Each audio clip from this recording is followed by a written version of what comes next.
গ্রামের মহিলার আমানত। এক গ্রামে এক গরিব মহিলা থাকত। তার সংসারে খাবার খুব কম থাকত। স্বামীও অসুস্থ।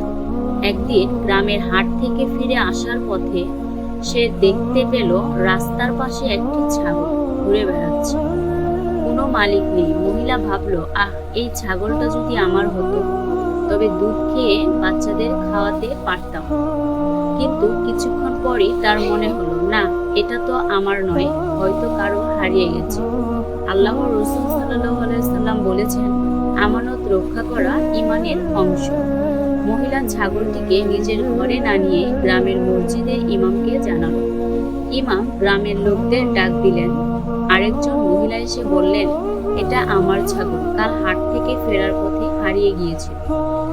তিনি কেঁদে ফেললেন আর দরিদ্র মহিলাকে জড়িয়ে ধরে বললেন, তুমি যদি চাইতে এই ছাগল রেখে দিতে পারতে, কিন্তু তুমি আল্লাহকে ভয় করলে, আমানত ফেরত দিলে।